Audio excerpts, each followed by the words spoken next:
Hi, everybody. My name is Rafa Lombardino, and this is Translation Confessional.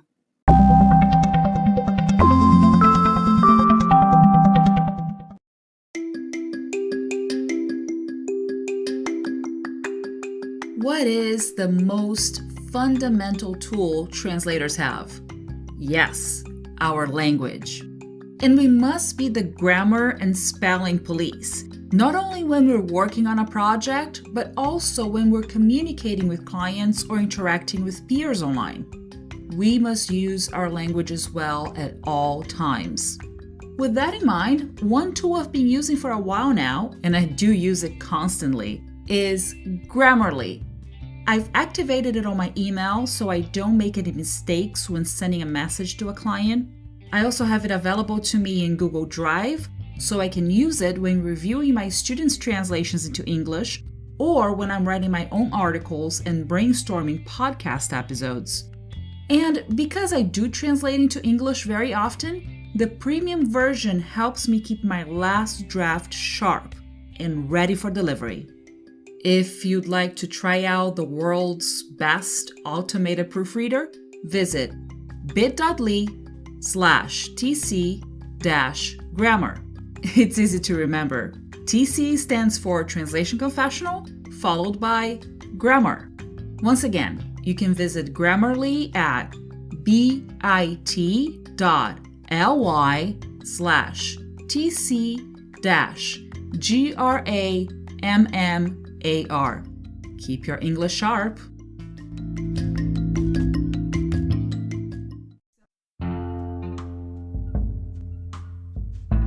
Controversy in subtitling. Squid Game. Let's do something a bit different today and talk about a very hot cultural topic. The subtitles of Netflix's latest trendy show, Squid Game. I'm leaving some links in the episode's description to different articles talking about the subject, but I guess most of you have heard about the controversy by now. Well, once again, translators are on the hot seat because subtitles to a foreign show are being criticized by English speakers. Here's a disclaimer. As of the recording of this episode, I'm yet to finish season 1 of Squid Game, so I've read through the news with caution not to get into spoilers. I'm watching the English dubbed version because my kids wanted to watch it too. They're okay with the gory theme and can separate fiction from reality when it comes to violence. My teenager actually watches a lot of Japanese anime and gets a lot of the metaphors, which makes me proud of her social-political awareness at such a tender age. And yes, we just skipped one of the bathroom scenes because none of us needed to watch two despicable characters having some sexy time amid the chaos. Anyway, I'm not watching it with subtitles on at all in any of my languages, Portuguese, English, Spanish, or Italian. It'd be an interesting exercise when I have a chance to get to it, so I can contrast the different versions, acquire some vocabulary, and make more language connections. What I can say is that most of the controversy started because of a TikToker who identifies herself as a comedian and whose number of followers has 6 digits already. She decided to criticize the English subtitles, saying that they were not true to the dialogue in Korean, which is a language she also speaks. One of the main examples she gave was when a character says, "What are you looking at?" in Korean, but the subtitles in English simply showed, "Go away." It actually matches what we heard in the dubbed version, and personally, I don't feel like I missed anything. The character was giving someone a dirty look. They were kind of close to one another, and when we heard "go away" in English, it was pretty clear that she was bothered by the person close to her, staring at her. We can have a lengthy conversation about the differences in emotional charge and demeanor between "what are you looking at?" which is more defiant, and "go away," which could be interpreted as the character feeling threatened. However, besides subtitles and dubbing, we also have visual cues when watching a movie or a series. In that context, I don't really feel I was losing much between these two options. Actually, I just thought of a third option, which would be get lost. and it has only one extra character compared to go away.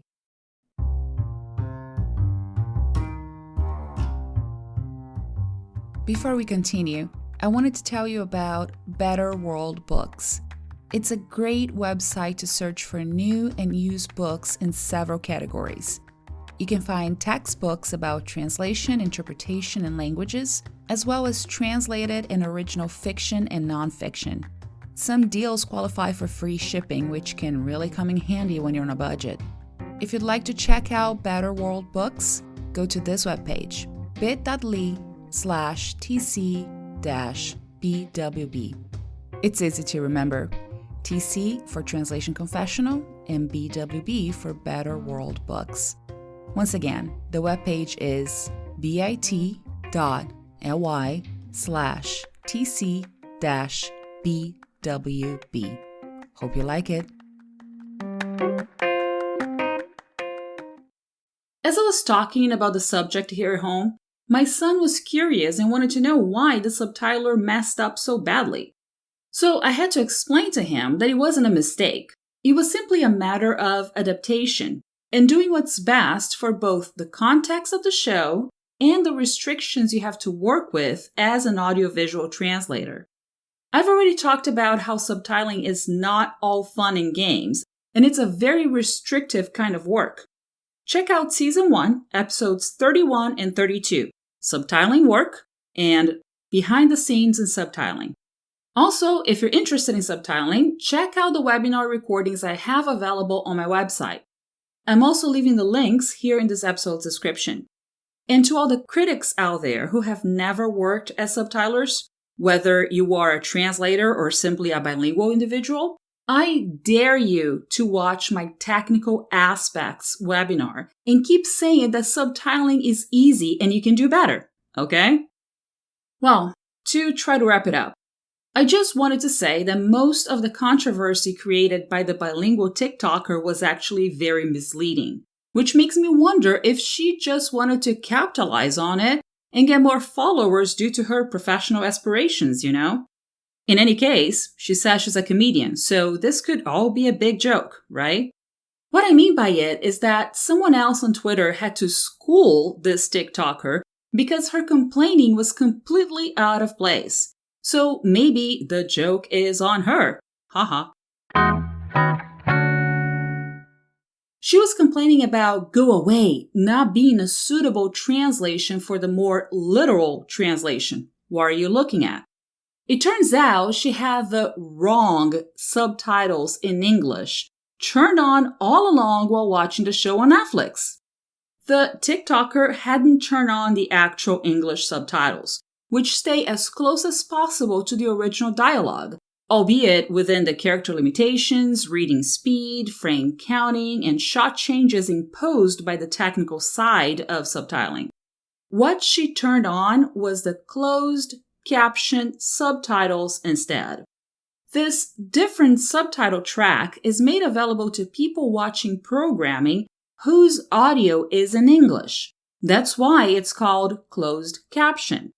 And due to the nature of this kind of subtitle, the words you see on the screen match the audio, which in this case refers to the dubbed dialogues.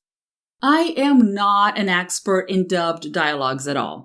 I'm strictly a subtitler and a voice-over talent, and I cannot act my way out of a paper bag, so I don't do any dubbing either.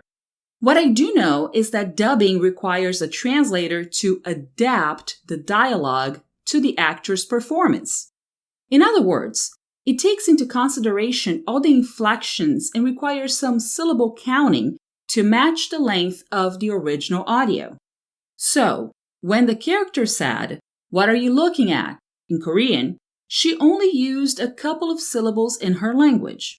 That direct translation would not match the audio length. So the translator in charge of the dubbed version did a good job, in my opinion, by translating it as "go away" instead.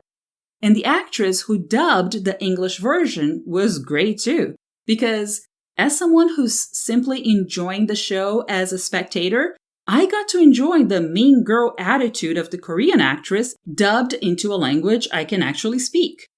Isn't it wonderful that we have translators, interpreters, subtitlers, and voice talent who can help us have access to content in other languages?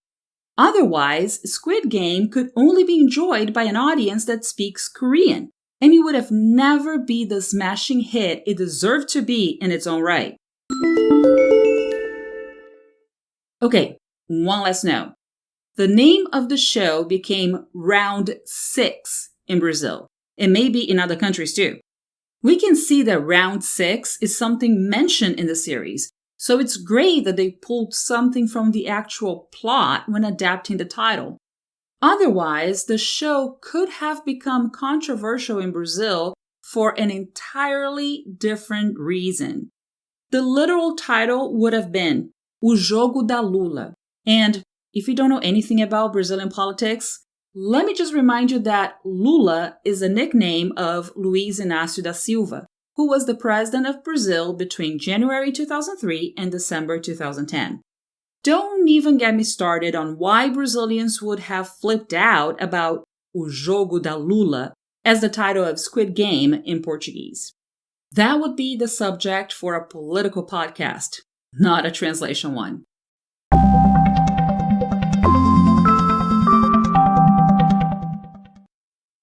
Send me an email at rlombardino@wordawareness.com or leave a voice message on my Anchor page. If I get enough feedback and voice messages, I can go back to the subject and post a special podcast episode with everyone's opinion on this very same theme. By the way, my Anchor page is anchor.fm/translation-confessional. I look forward to hearing from you. Stay tuned for weekly episodes and subscribe to Translation Confessional through your favorite podcast app.